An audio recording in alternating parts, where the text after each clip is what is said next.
두 줄로 모이면 제가 좋을 것 같습니다. 가운데 두 줄로 모이시면 제 시선이 다른 데로 분산이 안 될 것 같아서 가운데로 모여주시면 좋을 것 같아요. 우리 경주교회는 아마 학부모님들께서 자녀 교육을 잘하고 계신 것 같아요. 이 자리에 많이 안 오셔서 감사합니다. 다 잘하고 계시니까. 네, 어쨌든 부탁을 받았는데 제일 어려운 게 자녀 교육 관련한 말씀을 전하는 것 같더라고요. 왜냐하면 저도 이제 새 아이를 키우고 있는데 두 아이는 이제 성인이 되었고 하나는 이번에 고3인데 아직도 이제 성장하는 과정에 있고, 그래서 제가 뭐 한다고 집에서도 아이들 양육을 하지만 뭐 옳게 저도 잘 못하고 있어서 제가 감히 자녀 교육은 이렇게 합니다라고 말씀드릴 그런 자격은 없는 것 같고요.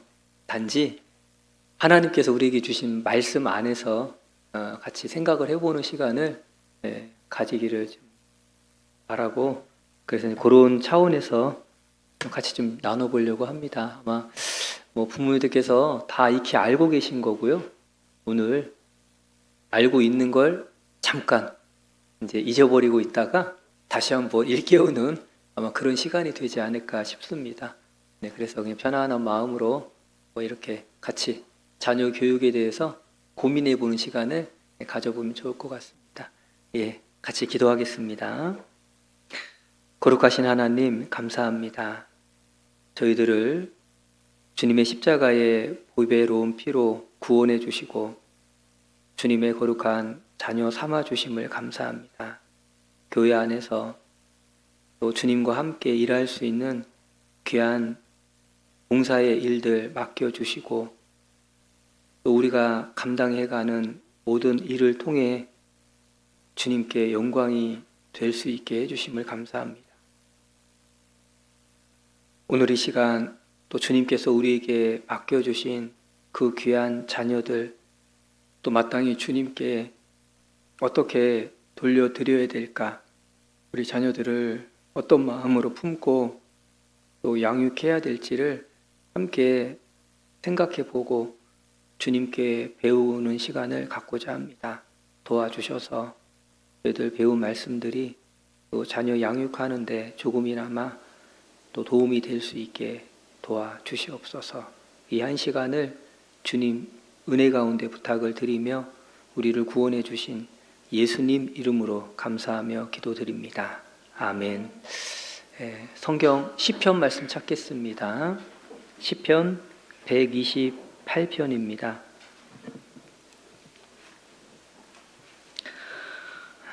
시편 128편, 구약성경 899페이지입니다. 128편 3절, 한 절의 말씀을 한번 같이 읽어 보겠습니다. 3절입니다. 내 집 내실에 있는 내 아내는 결실한 포도나무 같으며 내 상에 둘린 자식은 어린 감람나무 같으리로다. 오늘 학부모 교육으로 함께 모였는데 오늘 함께 읽은 말씀이 우리가 이 자리에 모이게 한 말씀이 아닐까라는 생각을 해봅니다. 내 상에 둘린 자식은 어린 감람나무 같으리로다. 여기 특별히 자녀를 어린 감람나무 같다라고 이렇게 표현을 했죠.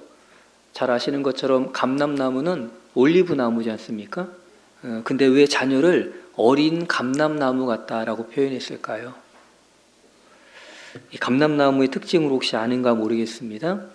이 감람나무, 올리브 나무는 모든 나무 중에서 가장 성장이 느린 나무 중에 하나입니다. 성장이 굉장히 더디다라고 말씀드릴 수 있어요.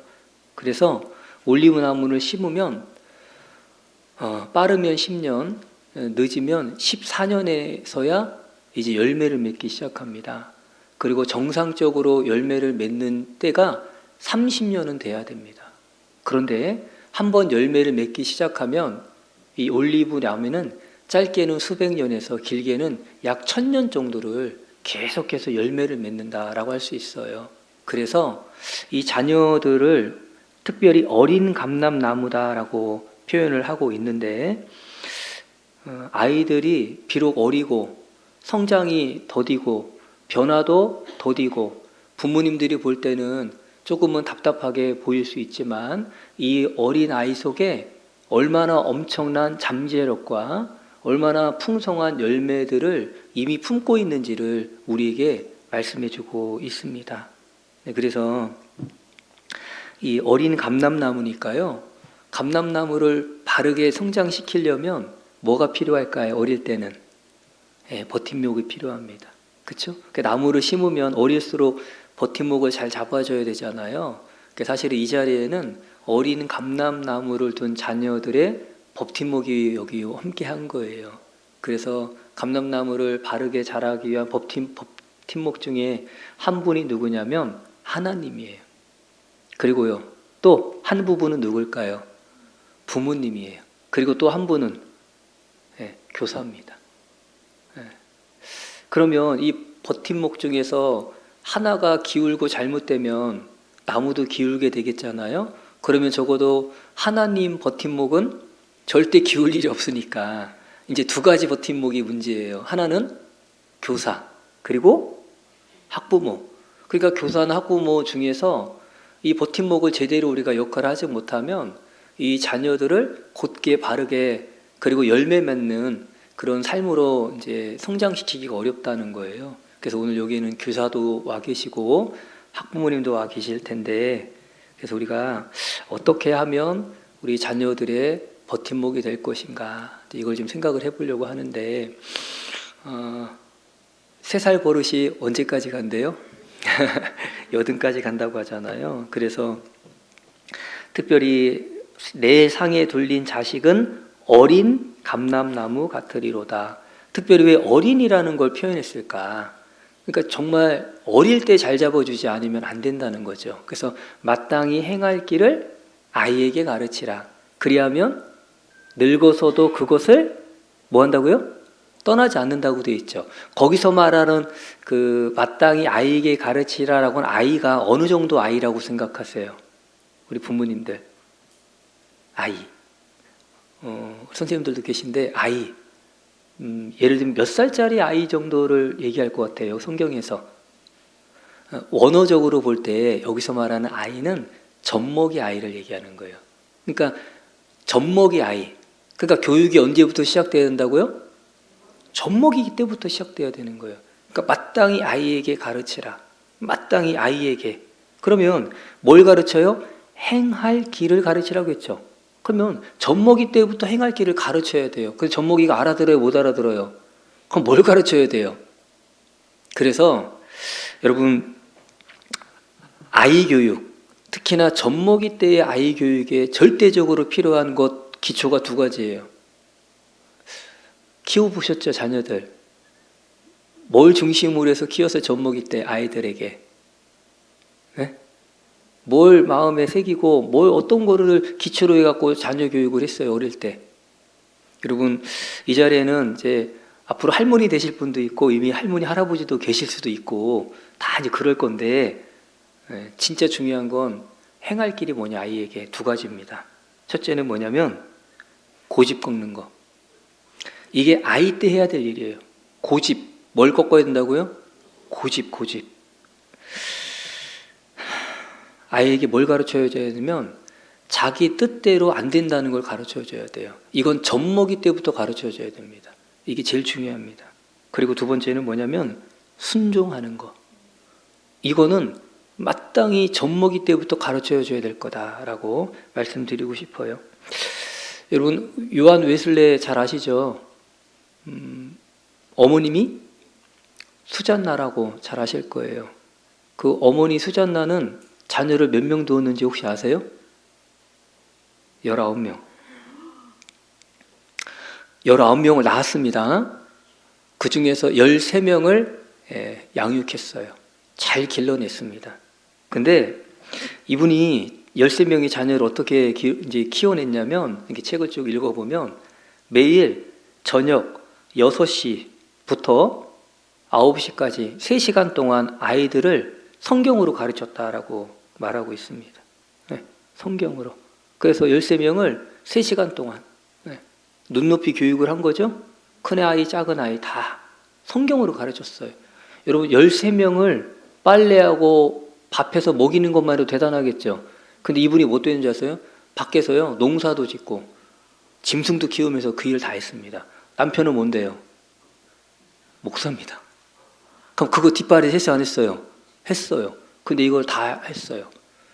근데 이 수잔나라고 하는 이 어머니가 특별히 요한 웨슬레에게 편지로 무엇을 이제 강조해서 보냈냐면 이런 편지를 썼습니다. 첫째는 너가 자녀를 낳으면 고집을 꺾어라. 어머님도 자녀들을 그렇게 키웠거든요. 그러니까 반드시 고집을 꺾어야 된다. 그리고 고집은 빨리 꺾을 수 있을수록 좋다. 그러니까 어릴 때부터 고집을 꺾어야 된다. 그래서 어머니가 요한 웨슬레한테 편지를 보내면서 이런 글귀를 남겼습니다. 자녀들을 제멋대로 내버려 두는 부모는 마귀의 일을 행하는 사람이며 신앙을 무의미하게 하고 자녀들의 영혼과 육신을 멸망케 하는 거다 라고 이렇게 경고를 보냈어요. 자기 아들한테. 여러분 아이들 제멋대로 내버려 두는 거 그것은 마귀의 일을 행하게 하는 거다 결국은. 그리고 신앙을 무의미하게 하는 거다. 결국은 영혼과 육신을 완전히 내버려 망치게 하는 거다.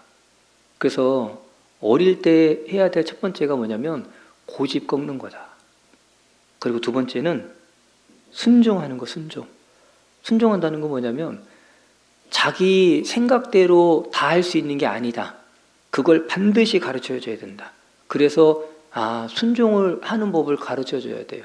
이거를 젖먹이 때부터 가르쳐 줘야 됩니다. 그게 안 되면 아무리 이게 맞는 것을 배워도 그걸 못 해요. 우리가 신앙 가운데서 알면서도 안 되는 게 왜 안 돼요? 왜 그렇게 안 되죠? 우리 고집을 못 꺾어서 그래요. 순종하는 법을 우리가 못 배웠어요. 맞죠? 신앙생활이 안 되는 것도 그거거든요. 그럼 그걸 언제부터 해야 되냐면 아주 어려서부터 해야 됩니다. 어려서부터 그걸 하지 않으면 안 된다라는 거예요. 그래서 왜 어린 감람나무 같다고 했냐면 어릴 때부터 그 부분을 명확히 해야만 나무가 바르게. 여러분 어릴 때 나무 삐뚤게 나면 이거 나중에 잡으려고 하면 어떻게 됩니까? 부러져요. 안 됩니다. 그래서 자녀 교육에 제일 중요한 게요. 고집. 저희 집 아이 얘기해서 죄송한데 둘째 애가 남자예요. 고집 그 똥고집이요. 대단했습니다. 자, 그래서 제가 별명을 붙이기를 야, 넌 꼴통이야 그랬어요. 한번 고집을 피우면 와 꼼짝도 안 해 그 자리에서. 그러면 제가요 어떻게 했을까요? 절대 안 졌습니다. 제가 고집 더 부렸죠. 귀엽고 그래서 그것을 어떻게 했어요? 꺾었어요. 네. 지금은 너무 예쁘게 신앙생활해요. 우리 집에서 제일 효자예요. 엄마 아빠 마음을 제일 잘 헤아려줘요. 네. 네. 그래서 그런 고집들이 있을 때가 있어요. 근데 그거를 귀엽고 꺾어야 되거든요. 엄마 아빠가 지면 안 된다. 네. 이거 좀 우리가 좀 생각하면 좋겠고 지금 오늘 몇 가지를 생각해 보려고 하는데 가정교육의 중요성 그리고 가정교육의 목표. 여러분 가정교육의 중요성은 뭐 아무리 말로 해도 지나치지 않을 거예요. 그렇죠? 우리가 기본적으로 생각해 보면 학교 교육이 있고 교회 학교 교육이 있고 가정교육이 있죠. 뭐가 제일 중요할까요? 네? 네. 어제는 제가 교회학교 교육이 제일 중요하다고 했습니다. 왜일까요? 교사들이 제일 중요한 교육에 열심히 하니까. 근데 사실은 무슨 교육이 가장 중요할까? 가정교육이 제일 중요해요. 왜냐하면 가정교육은 학교 교육과 교회 학교 교육을 뭐 할 수 있어요? 통제할 수 있는 데가 가정교육이거든요. 근데 그리고 가정교육은 누가 해야 됩니까? 네, 부모님들 하셔야 되거든요. 근데 보통 보면 가정교육은 무시되는 일들이 종종 있다라는 겁니다. 그래서 부모님들이 보면 학생들을 위해서, 자녀들을 위해서 먹을 것은 신경 써요, 매일. 입을 것도 신경 쓰죠. 그런 건 정말 신경을 많이 써요. 그리고 학원 보낼 거 늘 신경 쓰죠. 근데 정작 가정교육은 어떻게 해야 되는지 이건 별로 신경 안 써요. 그래서 이렇게 생각하죠. 학교에 보내면 선생님이 알아서 지식적인 건 가르쳐 줄 거고, 교회학교에 보내면 교회학교 선생님들이 신앙교육은 알아서 해줄 거야. 이 생각을 보통 합니다. 그래 안 그래요? 그러니까 부모님은 돈만 대줍니다. 그죠? 그리고 교회 학교가 알아서 하겠지. 사실은 그런데 성경에는 자녀 교육에 1차적인 책임이 누구에게 있다. 그리고 자녀 교육을 누구로부터 시작하라고 말씀하시냐면 부모님이라고 말씀하고 계셔요. 여기 본문은 잡아놓고 우리 신명기 성경 보겠습니다.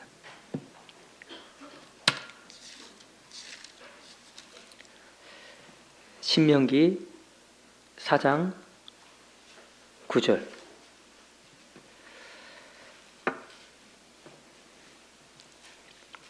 신명기 4장 9절. 오직 너는 스스로 삼가하면 네 마음을 힘써 지키라. 두렵건대 네가 그 목도한 일을 잊어버릴까 하노라. 두렵건대 내 생존하는 날 동안 그 일들이 네 마음에서 떠날까 하노라. 너는 그 일들을, 같이 있습니다, 내 아들들과 내 손자들에게 알게 하라. 그럼 누가 내 아들과 손자들에게 알게 할까요?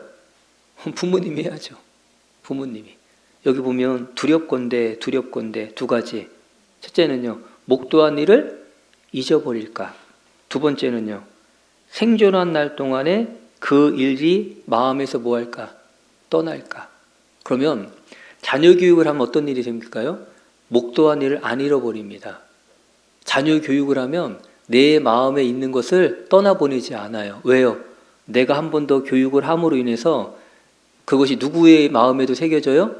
내 마음에도 새겨져요. 그러니까 자녀 교육이 자녀만을 위한 게 아니에요.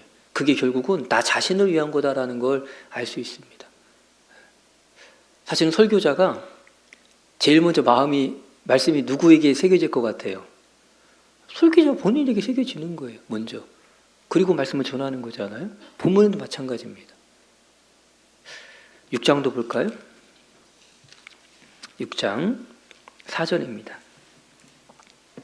6장 4절에 보면 이스라엘아 들으라. 우리 하나님 여호와는 오직 하나인 여호와시니 너는 마음을 다하고 성품을 다하고 힘을 다하여 내 하나님 여호와를 사랑하라. 오늘날 내가 네게 명하는 이 말씀을 너는 마음에 새기고, 먼저 우리가 마음에 새기고 그 다음 네 자녀에게 어떻게?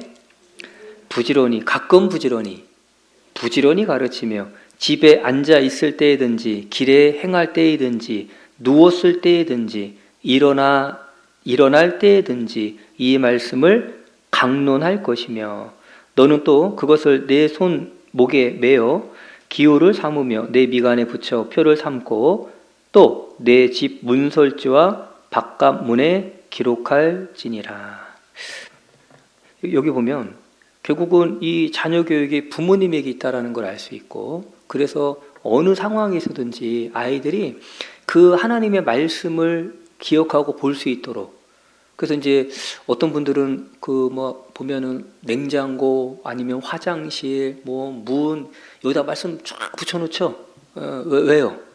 어쨌든 들어가고 나가면서 계속 말씀을 볼 수 있게 그렇게 하지 않습니까? 그러니까 결국은 말씀으로 자녀들을 양육해야 될 것을 교훈하고 있는데 그 주체가 누구냐라면 부모님이라고 되어 있습니다.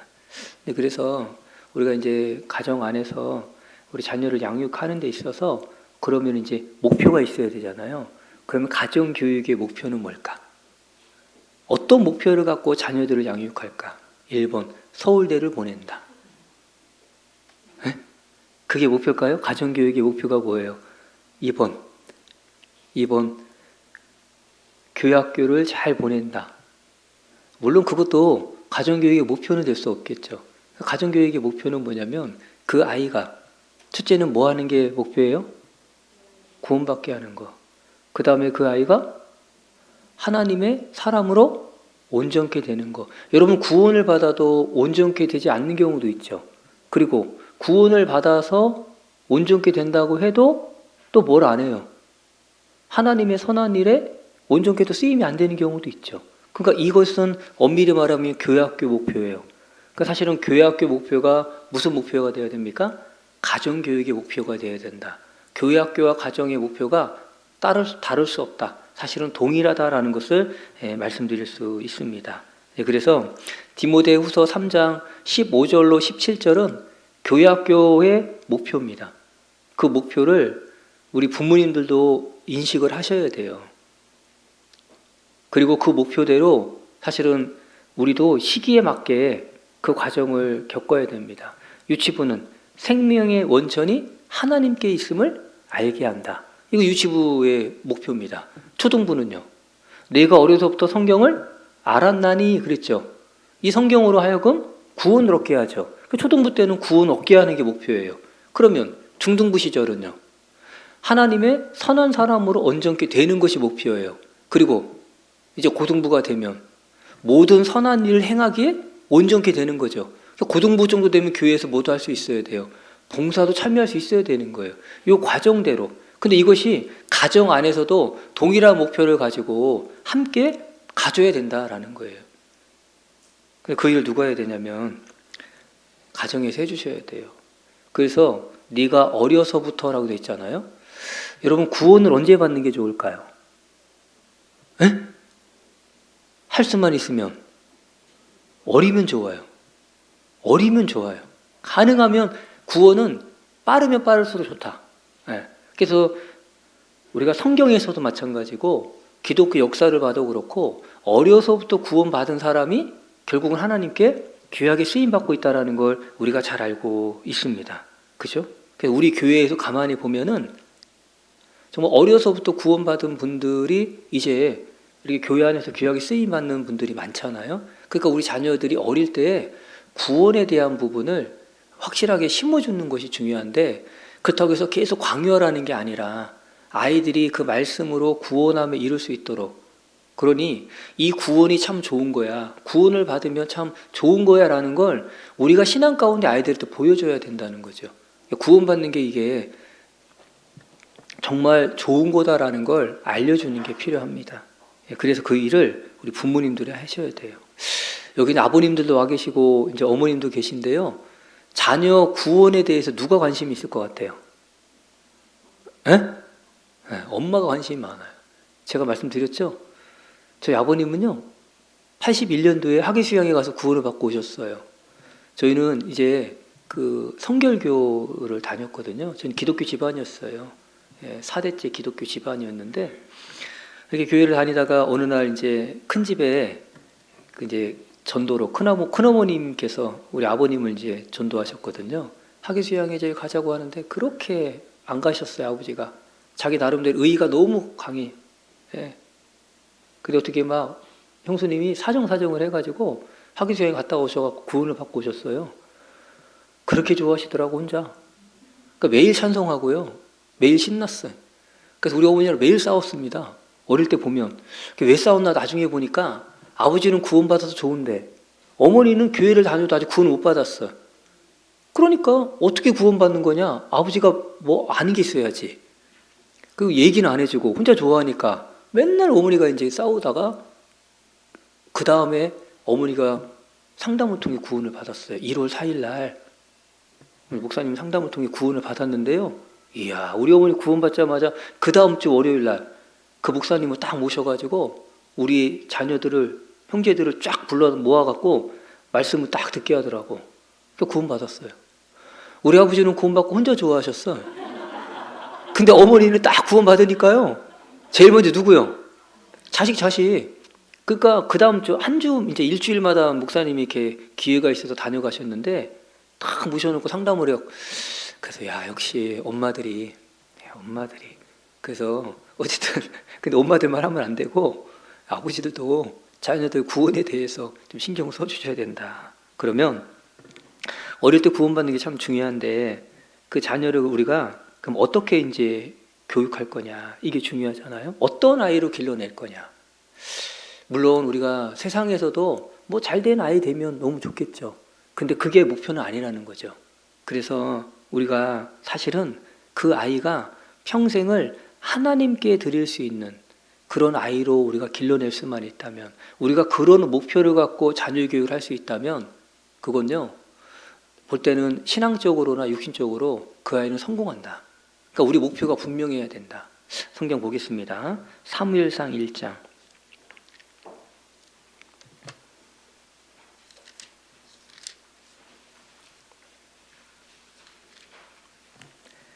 사무엘상 1장 10절입니다.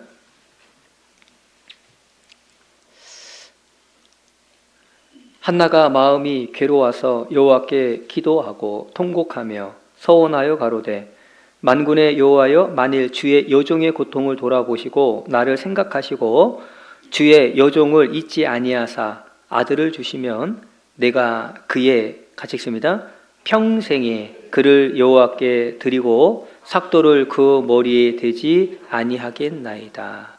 여기 보면 한나는 소원이 있었죠. 자녀를 못 낳았어요.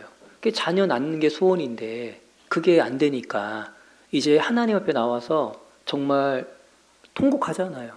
기도합니다. 그러면서 무슨 기도를 했냐면, 정말 아들을 주시면 내가 그의 얼마큼요? 평생에 그를 여호와께 드리고 삭도를 그 머리에 대지 아니하겠나이다. 바꿔 말하면 그 아이를 나시른으로 하나님께 드리겠다. 그렇게 말씀을 한 겁니다. 그런데 이건 누구의 기도였어요?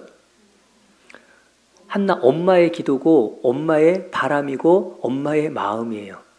그러면 그 바람과 마음대로 자식이 그렇게 살아줘요? 그게 문제죠. 한나는 그 서원 기도를 통해서 아들을 낳았는데, 그런 문제는 아들이 그러면 하나님께 평생을 날 드리겠습니다라고 그렇게 했겠냐고요. 그게 문제죠. 그 결과를 보게요. 넘겨보세요. 1장 26절. 한나가 가로되 나의 주여, 당신의 사심으로 맹세하나이다. 나는 여기서 나의 주 당신 곁에 서서 여호와께 기도하던 여자라. 이 아이를 위하여 내가 기도하였더니 여호와께서 나의 구하여 기도한 바를 허락하신지라. 그러므로 나도 그를 여호와께 드리되, 같이 읽습니다, 그의 평생을 여호와께 드리리이다 하고 그 아이는 거기서 여호와께 경배하니라. 잘 아시죠? 사무엘 평생 하나님께 드려져서 안 드렸어요? 온전히 바쳐졌죠? 그러면 어머니는 그렇게 서원하고 자식을 낳았는데, 그러면 그 바램으로만 끝난 게 아니라 이 아이가 하나님께 평생을 드려질 수 있도록, 그러면 그 사이에 무엇인가가 있었겠지 않겠어요? 그게 뭐예요? 그게 교육입니다. 그러면 한나 이 가정은 그러면 어떤 교육을 했길래 이 아들이 평생을 그렇게 하나님께 드려지는 삶을 살 수 있었을까? 이게 중요하잖아요. 그러면 사무엘을 그렇게 살 수 있게 한 그 근원적인 힘은 뭘까? 그게 바로 부모의 신앙교육이었다라는 거죠. 그러면 신앙교육이라는 게 뭘까? 그러면 이 사무엘의 아버지가 누구예요? 보면 엘가나잖아요. 그리고 어머니 한나. 그럼 이 두 사람은 어떻게 사무엘을 가르치고 교육했을까? 그 시작이 바로 하나님 경외 교육이었다. 하나님 경외. 여러분, 하나님 경외. 이 하나님 경외가 안 되면 평생을 자녀를 하나님께 드리기가 어려운 거예요. 그러면 누가 하나님 경외를 했을까요? 이 엘가나라는 사람과 한나가 하나님을 경외하는 삶을 산 거예요. 그래서 자녀가 하나님을 경외하는 삶을 살 수가 있었던 거죠. 맞죠? 그러면 생각해 봐요. 이 사무엘의 부모님은 하나님 경외하는 삶을 살기 위해서 그 삶이 평탄했을까요? 그래서 사무엘 그 부모님은 하나님 경외하는 일을 그냥 아주 평안한 가운데서 했을까 어떨까요? 잘 아시죠? 엘가나 아내가 몇 명이 있어요? 분인나, 한나. 근데 분인나는 자식이 있고 한나는 자식이 없고 불이 나는 한나를 어떻게 했습니까? 아주 무시하고 그래서 약 올리고 괴롭혔죠. 집안이요.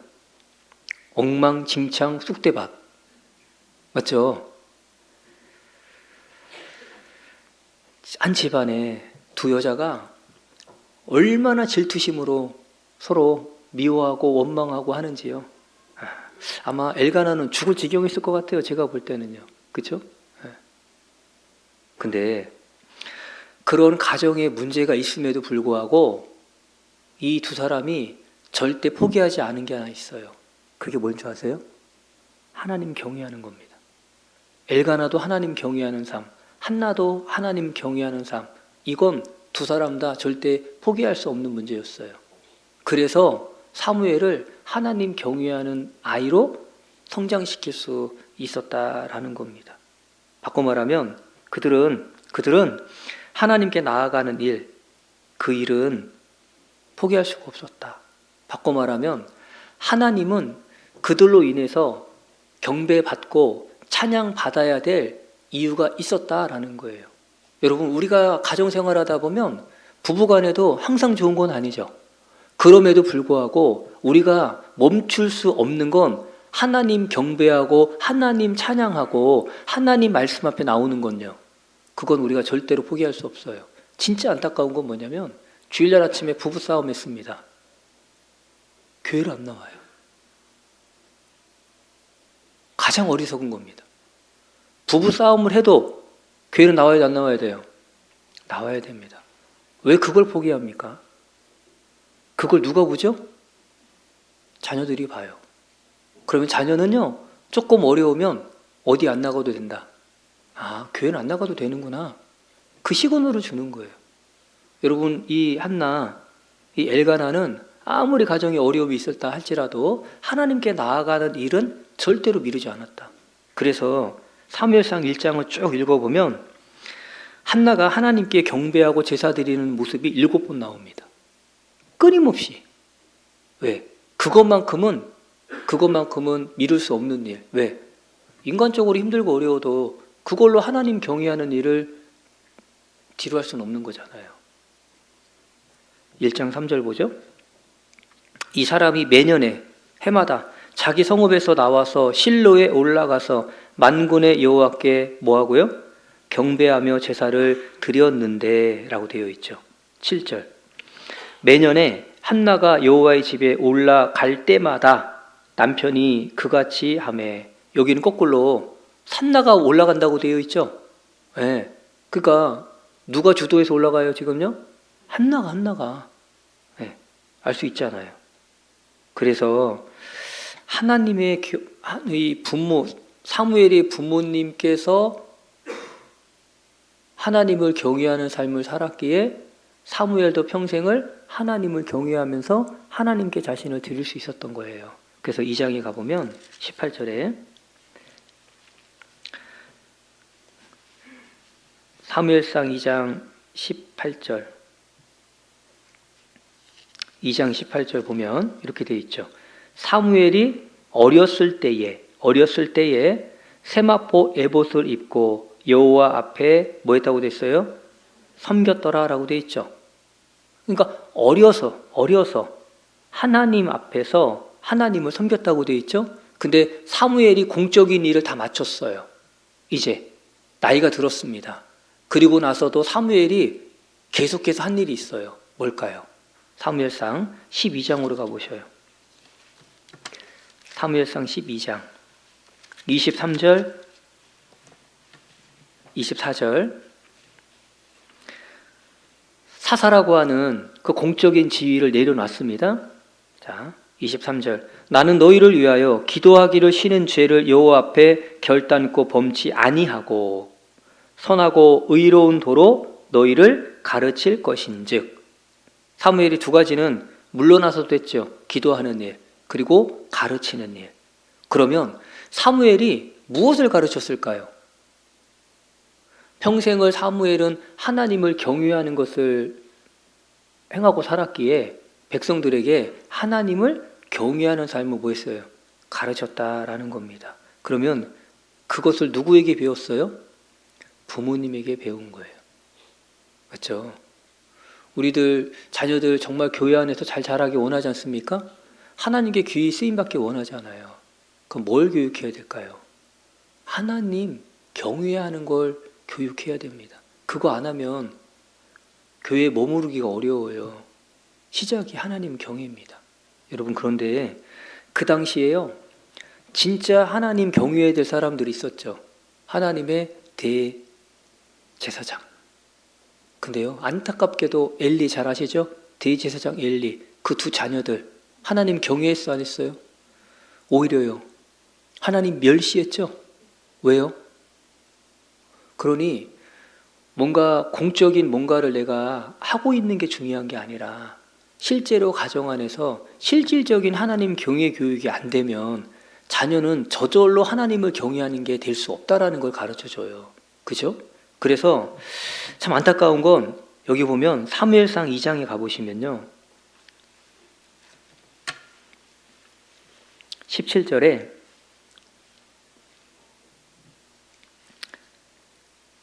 사무엘상 2장 17절에 보면 이렇게 말씀하고 있죠.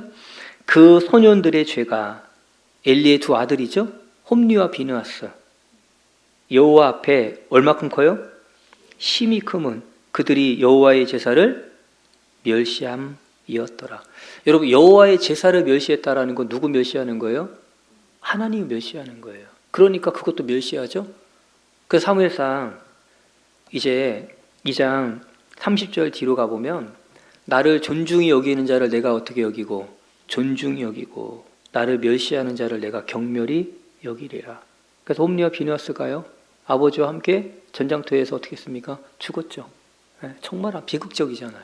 그 시작이 뭐예요?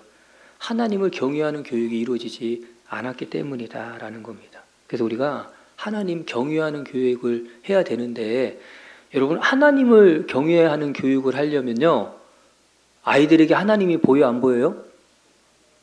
그럼 하나님 경외 교육을 하려면 어떤 교육을 먼저 해야 될 것 같아요?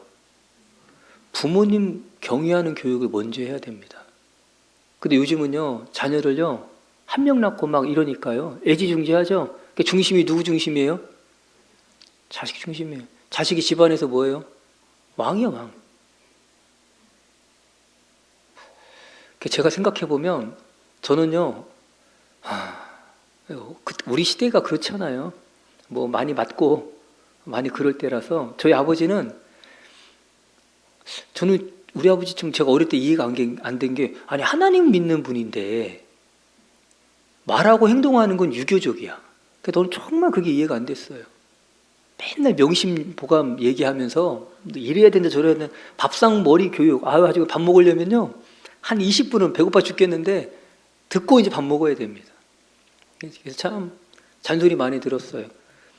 인사 똑바로 해라. 제일 많이 들은 게, 또 동네 나가면은 어른들 보면 고개 숙여서 인사 제대로 해라. 그거 늘 들었고요.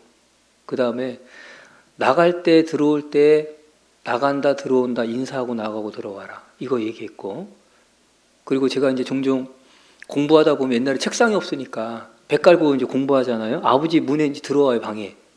그러면 오셨어요? 배 깔고. 와, 아버지 인사 받자 말고 나갔더라고. 나 왜 나가나 했더니 지게작대기 들고 들어오는데요. 와, 제가 깜짝 놀랐어요. 버르장머리 없이 아버지한테 인사하는데 누워서 인사하냐고. 하여튼 뒤지게 맞은 적도 있고요. 이렇게 생각해보면. 그래서 밥 먹으려면 정말 힘들었던 게 뭐냐면, 우리 어머니도 힘들어했어요. 밥상 차려놓으면 빨리 와 드시면 좋은데 안 오셔. 기다리고 있어야 돼.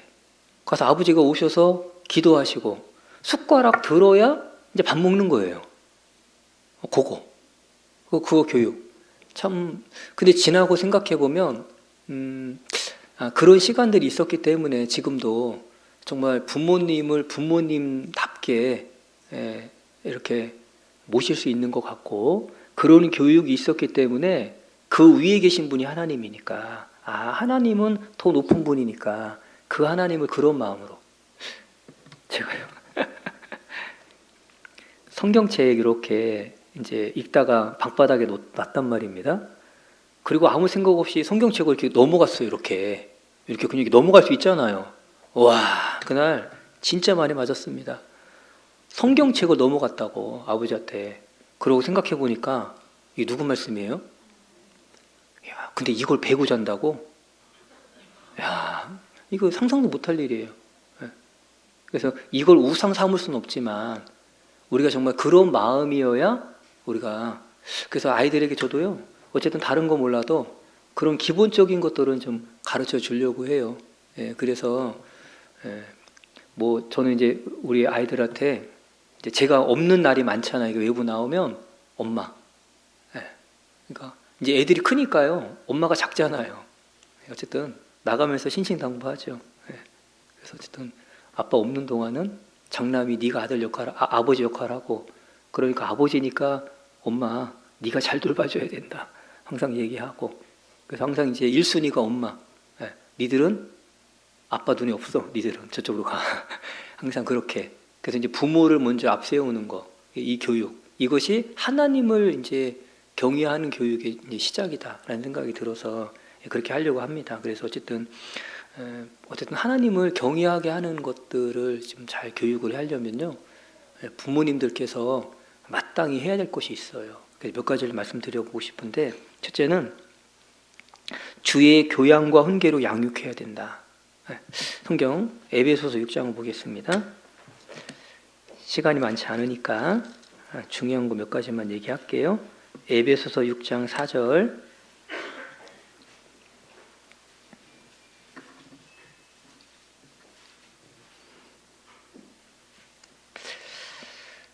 또 아비들아, 너희 자녀를 노엽게 하지 말고 오직 주의 교양과 훈계로 양육하라. 여기 특별히 누구에게 하신 말씀이에요?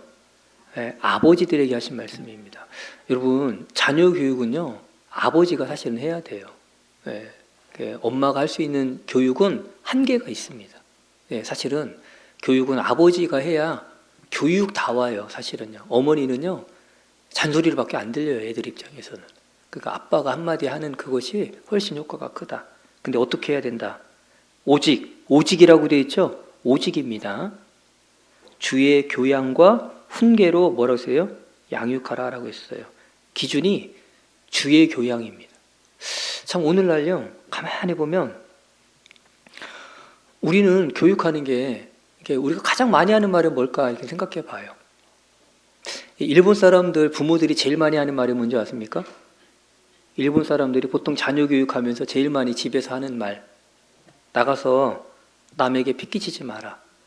이거 평생 제일 많이 듣는 말이래요. 그래서 일본 사람들은 배려하는 게 굉장히 크죠. 그래서 밖에 나가면 큰 소리로 말 안 합니다. 그렇죠? 행동도 함부로 안 하죠. 평생을 그렇게 배운 거예요. 미국 사람들은요, 어릴 때부터 부모들에게 가장 많이 들은 말이 뭔지 아세요? 남에게 나눠주어라. 베풀며 살아라. 그래서 가장 기부 문화가 많은 나라가 어디예요? 미국이잖아요. 그 많은 재산도 자식에게 안 주죠. 사회에 환원하잖아요. 어릴 때부터 평생 가르치고 배운 거예요. 우리나라 자녀들이 가장 많이 들은 교육이 뭘까요? 응? 공부해라? 기죽지 마라. 야, 기죽지 말고 살아라. 기죽지 말고. 그 말 가장 많이 들었어요. 남에게 기죽지 말고. 그래서요, 그 말 하도 많이 들어가지고 학생들이요, 부모님께 대들고요, 학생에게요, 삿대질하고요, 선생님 때리기도 하고요. 왜? 기죽지 말라고. 자동차 접속 사고가 나면 이유를 분만하고 무조건 소리부터 쳐요. 그죠? 취직하면요, 사장한테도 큰 소리 치잖아요.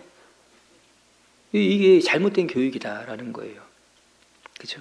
그래서 부모들이 기죽지 말라고요. 나는 힘들어 죽겠는데도 명품 옷, 명품 가방 사주지 않습니까? 남에게 기죽지 말라고.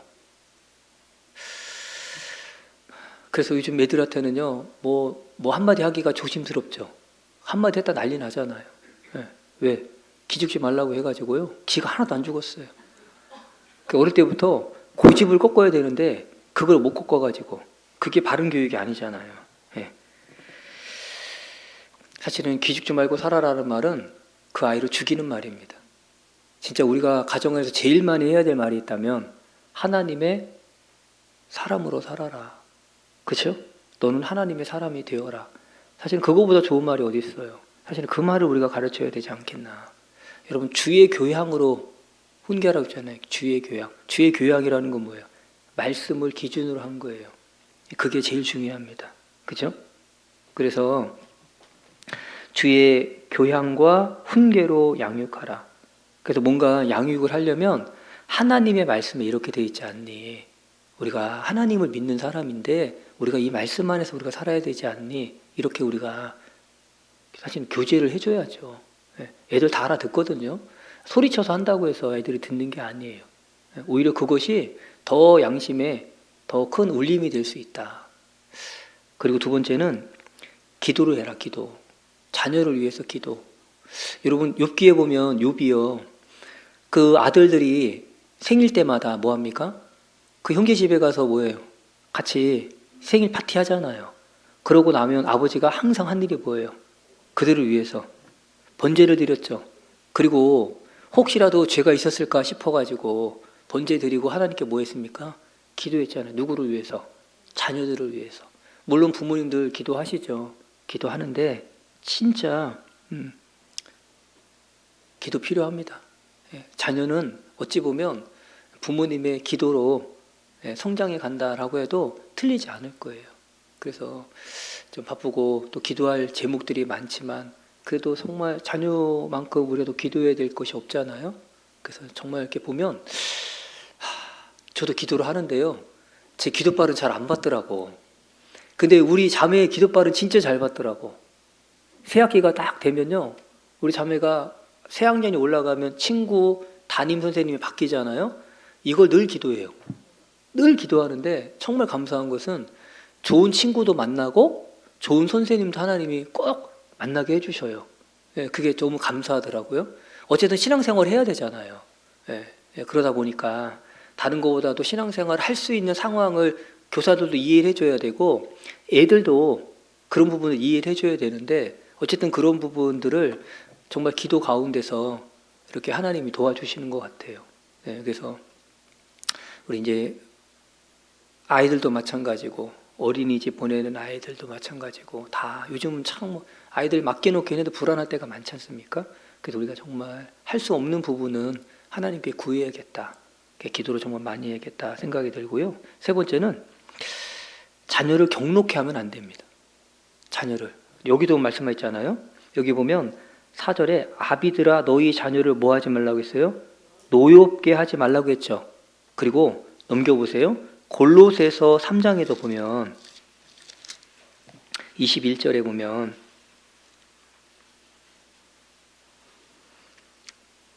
아비들아 너희 자녀를 경록해 말지니 낙심할까 함이라. 여기 보면 자녀를 경록해 하지 말라고 되어 있죠. 언제 자녀가 경로할까요? 왜 자녀가 화가 나고 경로해요? 왜 그럴까요? 부모님이 해달라는 걸 안 해줘서 그럴까요? 사실은 그게 아니에요. 뭐 때문이냐면 부모님들의 교육이 일관성이 없어서 그래요. 아이들은 부모님들의 일관성 없을 때 그때 정말 경로하는 거거든요. 제가 실례를 한번 들어볼까요? 자, 오늘 아버지가 승진한 날이에요. 기분 좋아요, 안 좋아요? 겁나게 좋겠죠? 집에로 왔어요. 집에 왔더니 집은 도구 플레이스예요. 애들은요, 그 상태에서 TV를 보고 있어요. 근데 아버지가 지금 오늘 승진하고 기분 좋아요, 안 좋아요? 좋아요. 그러니까 그걸 문제 삼아요, 안 삼아요? 아무 문제 안 삼아요. 그리고 뭐 합니까? 같이? 좋으니까 피자 시켜서 같이 TV 보고 재미있게 놀았어요. 그게 지났습니다. 며칠 지났어요. 회사에서 야, 너 승진까지 했는데 일을 그따위밖에 못해? 엄청 깨졌습니다. 아주 기분이 팍 상했어요. 집에 돌아왔는데 마찬가지로 그날도 도구 플레이스예요. 아이들은 똑같이 그렇게 TV 보고 있어요. 근데 그날은요, 내가 열 받았죠. 뭐라고 했을까요? 집안 꼴이 이게 뭐냐?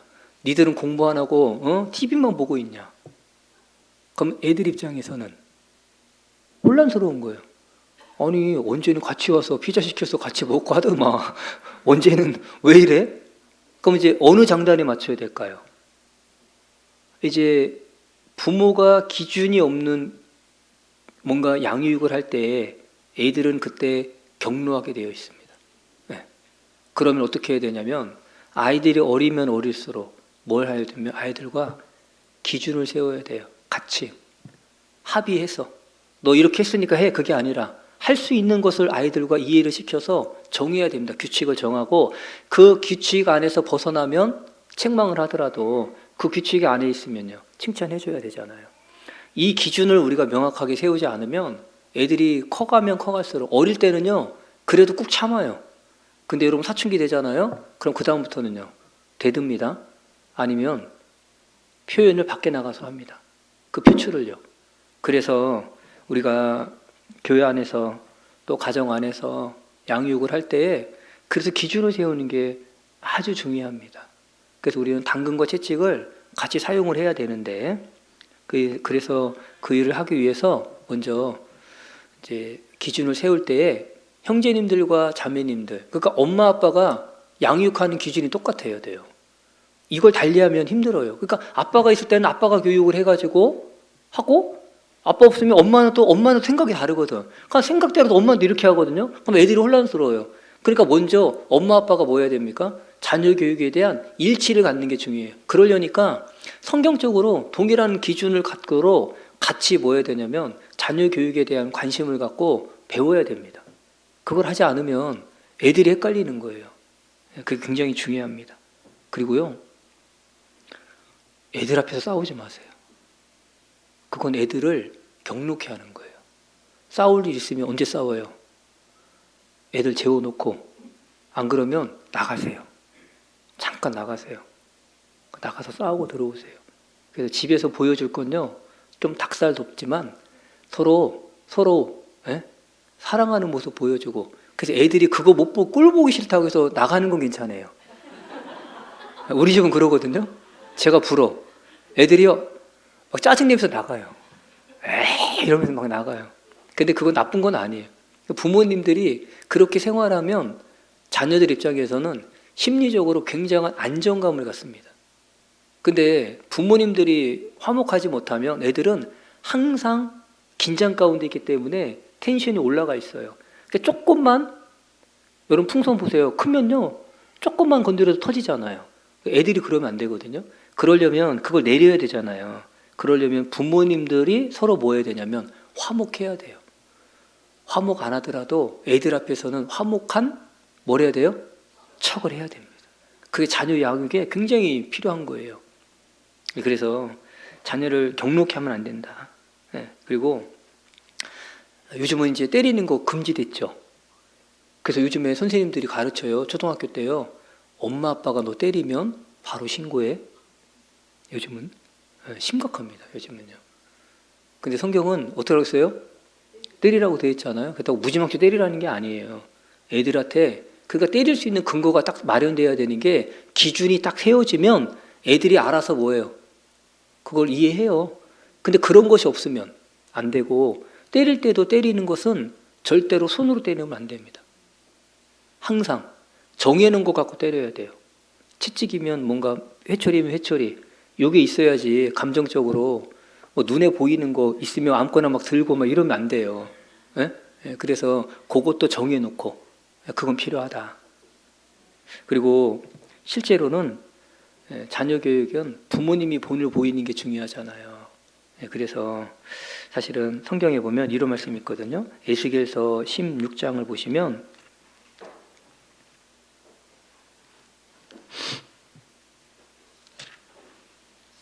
44절입니다.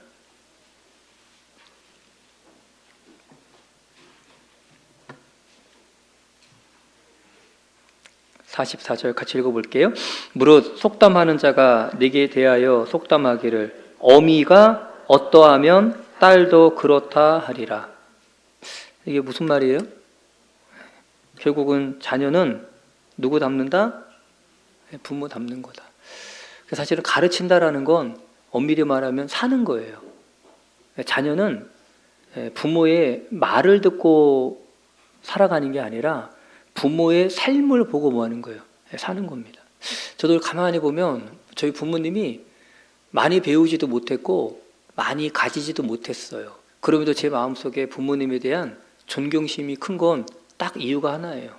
저희 부모님이 정말 눈 뜨면 기도하고 있고 자다가 또 눈 뜨면 기도하고 있고 정말 아버님 어머님 기도하고 말씀 읽는 일 이건 정말 지금도 하세요. 우리 어머니 한 번씩 전화 오셔요. 야, 일독했다. 야, 이번에 이독했다. 야, 이번에 나 사독밖에 못했다. 야, 이렇게 얘기하시거든요. 그 얘기 들으면 감사도 하고 제가 부끄럽기도 하고 그래요.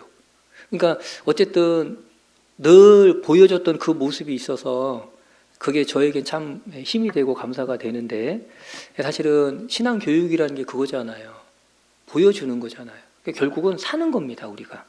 그래서 가장 강력한 영향을 끼치는 건 자녀에게 부모지 않습니까? 네, 그래서 자녀들이 집에서 성경 읽었으면 좋겠죠. 어떻게 하면 될까요? 내가 성경 읽으면 됩니다. 그죠? 자녀들이 부지런하고 성실하게 살기를 원하려면 우리가 그렇게 부지런하고 성실하게 살면 돼요. 애들 휴대폰 하는 거 꼴불견이죠, 이거. 진짜 보기 싫죠? 어찌해야 될까요? 내가 안 해야지. 내가 TV를 내가 꺼야 될 거 아니에요. 나는 하면서 너 공부해. 너 하지 마. 이게 무슨 교육이 되겠습니까? 자녀들이 그걸 안 하게 하려면 부모부터가 뭐 해야 됩니까? 안 해야 되거든요, 내가. 그거를 내가 하면서 교육은 안 된다라는 생각이 듭니다. 그렇죠? 그래서 자녀와 부모는 닮을 꼴이다. 그렇죠? 근데 신기한 건요. 좋은 건 빨리 닮아요, 더디 닮아요. 진짜 더디 닮아요. 안 좋은 건요. 이미 닮아 있어요. 야, 진짜 무섭습니다. 그렇죠? 그래서 어쨌든 우리가 좋은 습관을 길러주는 게 필요하고 저도 돌이켜보면 아버님으로 인해서 배운 습관들이 참 많은데 지금 사는데 너무 도움이 되는 게 많아요. 근데 우리 아이들 제가요 그 습관을 못 길러줘가지고 후회되는 게 많습니다. 저는 너무나 그걸 습관으로 잘 배웠는데 우리 아이들은 안 그래요. 저는 현관문 열고 신발 벗어놓을 때 진짜 저 가지런하게 벗어놓거든요. 근데 우리 애들 보면요 진짜 현관문 열면 신발이 진짜 끝내죠. 폭탄 맞은 것 같아. 그거 아무리 얘기해도 잘 안 돼요. 한 번씩 이제 우리 그냥 큰아들이 한 번씩 정리를 하는데 야 이게 참 이게 습관인 것 같아요. 습관. 옷 벗어놓는 것도 습관이잖아요. 저는 옷 제가 딱 벗으면 제가 다 걸어놓고 제가 알아서 다 합니다. 빨래도 제가 해서 다. 근데 그게 뭐냐면 습관이에요. 습관. 제가 잘했다는 게 아니라 어려서부터 그렇게 배웠어요. 그 습관대로 하는 거거든요. 근데 우리 애들은 그게 안 돼. 무슨 뭐 뱀 껍데기 벗어놓은 것도 아니고 방에 들어가 보면 그대로 벗어놓고 이거 어떻게 해? 그러면 학교 갔다 와서 그대로 입는데 야, 나 참. 내가 그래서 야 장가나 가겠냐 너 그렇게 해가지고 근데 그런 사람 만나면 된대 괜찮대. 아유, 어쨌든 뭐 나 같은 사람 만나면 된다고 하니까 할 말은 없는데 어쨌든 우리가 본을 보여야 된다. 그래서 우리의 평상시의 삶이 아이들에게는 신앙의 교과서다. 교과서가 따로 있는 게 아니에요. 하루 사는 내 삶이 아이들이 그대로 교과서로 보여주는 거니까 우리가 그걸 인식하는 게 중요하다라는 겁니다.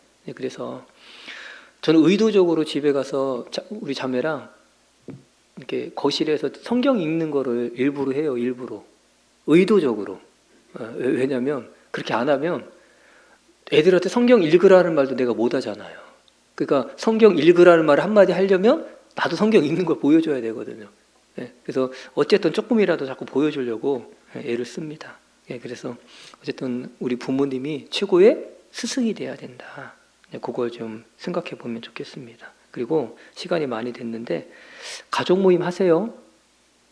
가족 모임. 좀 가족 모임을 하는 게 중요할 것 같아요.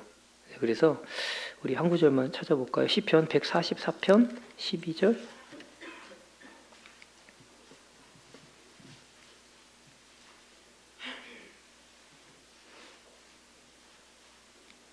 시편 144편 12절. 우리 아들들은 어리다가 장성한 나무 같으며 우리 딸들은 궁정의 식양대로 아름답게 다듬은 모퉁이 돌과 같으며 우리의 곳간에는 백곡이 가득하며 우리의 양은 들에서 천천과 만만으로 번성하며 우리 수송은 무겁게 실었으며 또 우리를 침노하는 일이나 우리가 나아가 막는 일이 없으며 우리 거리에는 슬피 부르짖음이 없을진데. 같이 읽습니다. 이러한 백성은 복이 있나니 여호와를 자기 하나님으로 삼는 백성은 복이 있도다. 여기 보면 이러한 백성은 12절로 14절까지잖아요. 이러한 백성은 복이 있나니, 여기서 이 복이 영어 성경에는 해피라고 되어 있어요. 해피, 행복. 있나니 여호와를 자기 하나님으로 삼는 백성은 뭐하다? 행복하다. 그러니까 가정이 여호와를 자기 하나님으로 삼는 거잖아요. 네, 그래서 가정의 가장이 아버지가 아니라 가정의 가장이 누구다? 주님이다. 그렇죠? 그걸 우리가 생각하고, 그래서 이 가정을 이끌어갈 때에 아버지가 독단적으로 이끌어가는 게 아니라 주님의 말씀과 주님의 뜻 가운데서 우리가 가정을 이끌어가는 게 중요하다라는 겁니다. 그래서요, 가정은 아버지의 성품, 아버지의 그 말로 인해서 가정이 휘둘리면 안 돼요. 적어도 우리가 그리스도의 가정이 있잖아요. 아버지가 좀 말이 막 나온다고 해서 가정이 그것 때문에 휩쓸리고 그러면 안 된다고요. 가정은 하나님이 가장이면, 하나님이 가장이니까 하나님의 뜻 가운데서 가정이 이루어져야 되잖아요. 예, 그러려면 우리가 아버님들도 어쨌든 말씀 기준 안에서 가정을 이끌어 가려고 애를 많이 쓰셔야 된다라는 거예요. 근데 참 우리 아버지들도 아버지는 됐지만은 어떻게 아버지로서 해야 될 것을 못 배웠어요. 그러니까 모델이 누구밖에 없냐면 우리 아버지밖에 없거든요. 그러니까 그 아버지를 본 대로 그대로밖에 아버지 역할을 못 해요. 그러니까 우리가 어떻게 해야 되면 교회 안에서 배워야 됩니다. 계속해서. 자녀 교육에 대한 것들을 끊임없이 찾아서 듣고 배우는 게 필요하다라고 할 수 있어요. 네, 그래서 찬송도 하고 기도도 하고, 기도도 좀 자녀들이 시켜보는 것도 필요한데요. 저도 이렇게 기도 시켜보면요, 기특할 때가 애들이 기도하는 내용을 보면요 깜짝 놀래요. 이 아이가 이런 기도를 할 줄 아네. 네, 그래서 기도도 좀 시켜보고 성경 읽고 감사 노트도 한번 써보게 하고. 네, 그래서 이제 테이블에 감사 노트를 하나 만들어놔서 그 날짜에 한 줄씩 써는 거예요. 나는 감사한 일이 뭐가 있는가, 이렇게. 각자. 뭐 안 쓸 날도 있고. 그러다 보면 시간이 지나가면, 우리 가정에 이렇게 감사한 일이 있었구나. 이 아이에게 이런 일이 있었구나. 우리 모르잖아요, 말 안 하면. 학교에서 무슨 일이 있었는지 모르니까. 근데 그런 걸 서로 조금씩 써보면, 엄마 아빠는 이것 때문에 감사한 일이 있었네. 사실 우리가 만나서 많은 시간 대화할 수 없기 때문에 그런 한 줄 한 줄이 서로를 알아갈 수 있는 기회도 되더라고요. 그래서 이제 그런 것들을 좀 아이들이 좀 어릴 때는 해볼 만하다. 그래서 그걸 항상 하기는 어렵고요. 저도 보니까. 그래서 어릴 때 할 만한 게 있고 좀 컸을 때 할 만한 게 있고, 그런 것들을 같이 모임 가운데 해보면 좋을 것 같고, 뭐 가운을 정하거나 좌우명을 정하거나 이걸 가족들이 함께 해가지고 뭐 같이 좀 해보기도 하고, 그런 것도 좀 필요하지 않을까 싶습니다. 그리고 하나 더 생각해 볼 건, 교회 학교와 교사를 신뢰하자. 누가? 부모님들께서. 그래서 너희 하나님 여호와를 신뢰하라. 그리하면 견고히 서리라. 그 선지자를 신뢰하라. 그리하면 형통하리라. 우리 부모님들께서 교회 학교 그리고 교회 학교 교사를 좀 신뢰해 주셨으면 좋겠다. 자녀들이 교회 학교에서 있는 일을 와서 얘기하죠. 선생님이 이랬어요. 근데 사람은 다 자기 입장에서 얘기합니다. 그 아이의 말에 절대 동조하지 마세요. 그거 망치는 겁니다. 누구 망칠까요? 내 자녀 망칩니다. 학교에서도 마찬가지예요. 아이고 선생님이 이래요. 막 저도 보면 우리 애들 그런 얘기 많이 하거든요. 제가 애들 편 한 번도 안 섰습니다. 이유가 있겠지. 네가 모르는 이유가 있어. 아무리 선생님이 그래도 그 말할 이유가 있는 거예요. 근데 그 아이 편에 서는 순간 그 다음부터 아이는요 학교 가서 그 선생님 말 안 듣습니다. 그러니까 우리가 망치는 거예요. 그래서 절대로, 그래서 오히려 칭찬을 하면 칭찬을 했지 그러지 않았으면 좋겠다. 그래서 우리 부모님들 교회학교 요즘은 이제 뭐 스승의 날이라고 해서 학교는 춘지도 못 갑니다. 그렇죠? 아무것도 못 하죠. 예, 교회학교 선생님들 하도 뭐다 자그마한 선물이라도 하나씩 해주면 좋겠어요. 그리고 하다못해 책 도서 상품권에서 사가지고 좀 책 좀 읽으시라고 예, 그렇게 해서 좀 하고, 예, 좀 하다못해 뭐 양말 한 켤레라도. 저도요 큰 건 아니지만은 우리 아이들 맡은 선생님들에게 조그마한 거 그냥, 근데 그게 관심이잖아요. 아, 부모님이 그래서 나에 대해서 이런 관심을 갖고 있네. 그러면요 훨씬 선생님들이요 더요 기쁨으로 할 수 있겠다라는 생각이 듭니다. 이제 그렇게 했으면 좋겠고, 어쨌든 교회학교에 관심을 많이 가져주셨으면 좋겠어요. 주일날 초등부 맞죠? 네. 부모님들 중에 초등부 그 앞에 시작할 때 혹시 가보신 분 계세요? 교회학교에 가서 찬송일동 암송하고 뭐 공과하는 거 가서 들어보신 분?